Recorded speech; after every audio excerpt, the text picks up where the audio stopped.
What if मैं आपको कहूं कि अमीर बनने का सिर्फ एक रूल है, सिर्फ एक। और वो रूल कोई नया बिजनेस रूल नहीं है कि कोई नया ट्रेंड आ गया हो, बल्कि हर धर्म की सबसे पुरानी किताबें हजारों साल पहले ये रूल लिख चुकी हैं। बस हमने उसे कभी पढ़ा नहीं और आगे निकल गए। सोचिए, बाइबल, गीता, कुरान, बुद्धा की टीचिंग, स्टाओ, ये सब अलग अलग टाइम पे, अलग अलग जगहों पे, अलग अलग लैंग्वेजेस में लिखी गई। इन सब का आपस में कोई कनेक्शन नहीं था, फिर भी पैसे के बारे में ये सब एग्जैक्टली एक ही बात पे आके मिलती हैं। आज मैं आपको वो एक लॉ दिखाने वाला हूँ और दिखाऊंगा कि हर ट्रेडिशन में वो बार बार कैसे रिपीट होता है, ताकि आप खुद वेरीफाई कर सको। और जब तक ये वीडियो खत्म होगी आपको क्लियरली समझ आ जाएगा कि अब तक पैसा आपसे दूर क्यों भाग रहा था। मैं खुद वहां रहा हूँ जहाँ मेहनत के बाद भी चीजें नहीं बनती। जिस दिन ये एक लॉ समझ आया, सब कुछ बदलना शुरू हो गया। अब सवाल आ जाता है कि ये एक लॉ है क्या? What is this one law? बहुत सिंपल है। आप उतने ही अमीर बनोगे जितनी बड़ी प्रॉब्लम आप दूसरों के लिए सॉल्व करते हो। पैसा रिवॉर्ड नहीं है, पैसा एक बाय प्रोडक्ट है सर्विस देने का। क्रिश्चियनिटी में जीसस कहते हैं जो सबसे बड़ा बनना चाहता है उसे सबका सर्वेंट बनना पड़ता है। हिंदू ट्रेडिशन में इसको सेवा कहते हैं। जब आप पूरी कम्युनिटी को ऊपर उठाते हो, अबंडेंस खुद आती है। आज की लैंग्वेज में इसको बोलते हैं वैल्यू। मार्केट आपको उतना ही वापस देता है जितना आप मार्केट को देते हो। एक फॉर्मूला याद रखो, वेल्थ इज इक्वल टू आपकी वैल्यू इनटू कितने लोगों की आप हेल्प करते हो। बस यही पूरा खेल है। बाकी जो चीजें आज मैं बताऊंगा वो अलग अलग रूल्स नहीं है, वो बस एक ही लॉ को जीने के अलग अलग तरीके हैं। सबसे पहले तरीके के बारे में बात करते हैं, जिसको मैं बोलता हूं अपनी लेन यानी स्वधर्म। सबसे पहली गलती, लोग दूसरों की लेन में भागते हैं। आज क्रिप्टो का ट्रेंड आया, भाई क्रिप्टो में घुस जाओ। आज एआई का ट्रेंड आया, तो चलो भाई एआई में घुस जाओ, बिना सोचे समझे। गीता में श्री कृष्ण कहते हैं अपना खुद का काम, अपनी ड्यूटी थोड़ा खराब करके भी करो चलेगा, वो लाख गुना बेटर है किसी और के काम को परफेक्टली कॉपी करने से।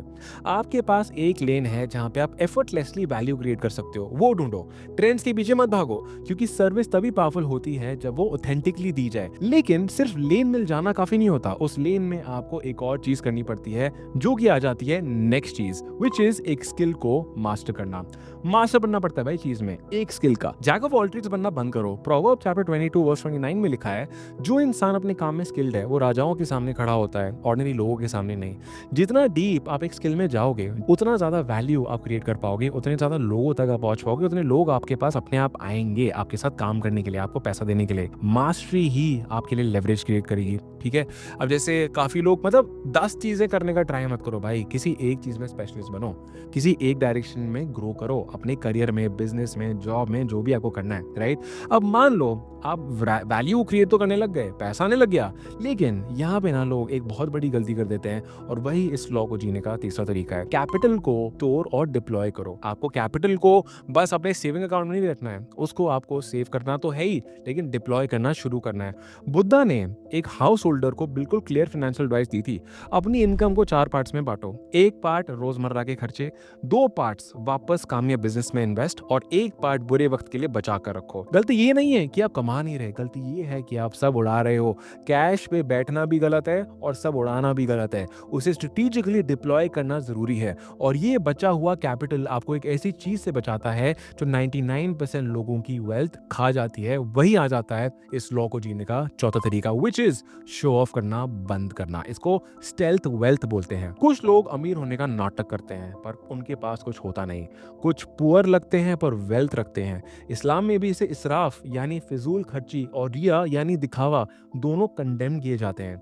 असली पैसा साइलेंट होता है। फेक वेल्थ को हमेशा एक लाउड माउथ और एक ईएमआई चाहिए होती है कि भाई महंगी गाड़ी तो ले ली बट पीछे से ईएमआई चल रही है, वो कोई बताता नहीं, उस बारे में कोई बात करता नहीं। स्टे बिलो योर मींस भाई, जरूरी नहीं है अगर आप तुम्हारे पास पैसा तुम्हें उसको उड़ाना ही उड़ाना है। एक सिंपल जिंदगी जो जहाँ पे ओवर खर्चे नहीं हो रहे हैं, you should be comfortable, but अपनी औकात से ज्यादा, या अगर औकात है भी तब भी शो ऑफ के लिए मत करो भाई। पैसे को बचा के रखो, उसको इन्वेस्ट करो, वो बचा हुआ पैसा ही आगे कंपाउंड होते हुए आपको अमीर बनाता जाएगा। और कंपाउंडिंग ये अगला लॉ है जिसे समझना सबसे ज्यादा जरूरी है, विच इज इस लॉ को जीने का 5वां तरीका, पेशेंस। ये जितनी भी गेट रिच क्विक स्कीम्स है ना, ये सब एक स्पिरिचुअल ट्रैप है।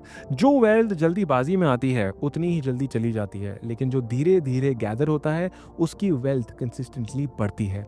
सर्विस कंपाउंड होती है। आज जितने लोगों की आप हेल्प करते हो वो कल आपको रेफर करते हैं, फिर और लोगों को रेफर करते हैं, तो ये कंपाउंडिंग की तरह काम करता है। टाइम ना आपका दुश्मन नहीं है, पेशेंस आपकी दुश्मन नहीं है, ये आपका सबसे बड़ा दोस्त है। और इससे पहले हम आगे बढ़े, अगर आप ये पूरा जो सर्विस टू वेल्थ का सिस्टम मैं आपसे शेयर कर रहा हूँ, अगर आप इसको अपनी लाइफ में लगाना चाहते हो, मैंने एक फ्री प्लेबुक क्रिएट करी है, नीचे मैंने लिंक ऐड कर दिया, वहां से जाके आप इसको डाउनलोड कर सकते हो। This is how the playbook looks like. तो जो भी मैं लॉस के बारे में बात कर रहा हूँ और आगे मैं जो भी बात करने वाला हूँ, हर चीज का एक्सेस आपको नीचे मिल जाएगा, इट्स फ्री, आप जाके इसको देख सकते हैं। अब हम बात करते हैं इस लॉ को जीने का आखिरी लेकिन सबसे इंपॉर्टेंट लॉ, सबसे इंपॉर्टेंट तरीका, विच इज तरीका नंबर 6, पर्पस ओवर प्रॉफिट। इसको बोलते हैं निष्कामा कर्म। सिर्फ पैसे के लिए काम करोगे तो बहुत जल्दी एग्जॉस्ट हो जाओगे, इसे निष्कामा कर्मा कहते हैं। काम पे फोकस करो, रिजल्ट के लिए डेस्परेटली क्रेविंग छोड़ दो।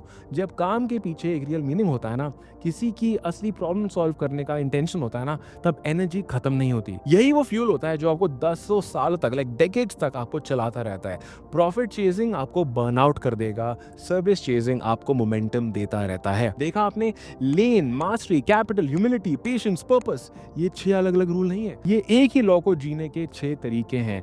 दूसरों के लिए वैल्यू बनाओ, पैसा पीछे आएगा। और भी छोटे प्रिंसिपल्स हैं, लाइफ से फालतू चीजें हटाओ, जेनरोसिटी के साथ रिसर्कुलेट करो अपना पैसा, डोनेशंस करो, शेयर योर वेल्थ, पर वो सब भी इसी एक रूट से निकलते हैं। अब सवाल ये आ जाता है, चलो भाई लॉ समझ आ गया, जीने के तरीके समझ आ गए, इसको इंप्लीमेंट कैसे करना है? आपको एक step by step action plan दे देता हूँ। इस हफ्ते आपको क्या करना है, अपनी लेन लिखो, किस चीज में आप नेचुरली दूसरों की हेल्प कर पाते हो या करना चाहते हो। इनकम को 4 पार्ट्स में डिवाइड करना फिर आपको शुरू करना है, चाहे वो कितनी भी हो। इस महीने एक स्किल चूज करना है और उसमें डीप जाना है। एक रियल प्रॉब्लम ढूंढनी है जिसके लिए जो रियल प्रॉब्लम सॉल्व कर सकते हो या करना चाहते हो, और 90 दिनों में उस प्रॉब्लम को सॉल्व करके पहली बार वैल्यू डिलीवर करनी है। जो आए उससे ज्यादा वापस इन्वेस्ट करना है और शो ऑफ बिल्कुल जीरो कर देना है। पूरा एक्शन प्लान नीचे मैंने पीडीएफ में एक्सप्लेन करते हुए, एलैबोरेट करते हुए डाल दिया है। बस फाइनली अब आपको याद रखना है, wealth is equal to value into जितने लोगों की आप हेल्प करते हो उतना ज्यादा आप वेल्थ क्रिएट करते हो। जीसस ने इसे सर्विस बोला है, कृष्णा ने इसे स्वधर्म बोला है, बुद्धा ने बैलेंस, सोलोमन ने पेशेंस। सब एक ही बात कहते हैं, पैसा आपको ढूंढता है जब आप किसी और की प्रॉब्लम का जवाब बन जाते हो। मैं भी पैसे के पीछे भागता था, तब कुछ नहीं मिला। जिस दिन लोगों की प्रॉब्लम सॉल्व करने लगा, सब अपने आप बदलना शुरू हो गया। अमीरी का पीछा मत करो, इतने वैल्यूएबल बन जाओ कि अमीरी आपके पीछे आए, अमीरी आपका पीछा करे। ये वीडियो आपको कैसी लगी मुझे कमेंट करके जरूर बताना। इस वीडियो को और लोगों के साथ शेयर जरूर करना जिनको आप अमीर बनता हुआ देखना चाहते हो। और अगर इसी तरह का आप और कंटेंट देखना चाहते हो to become a wealthier version of yourself, a better version of yourself, feel free to subscribe to my channel. It will be my pleasure, and hopefully I'm going to see you in the next video. And remember, keep serving, keep solving problems, and keep becoming wealthy.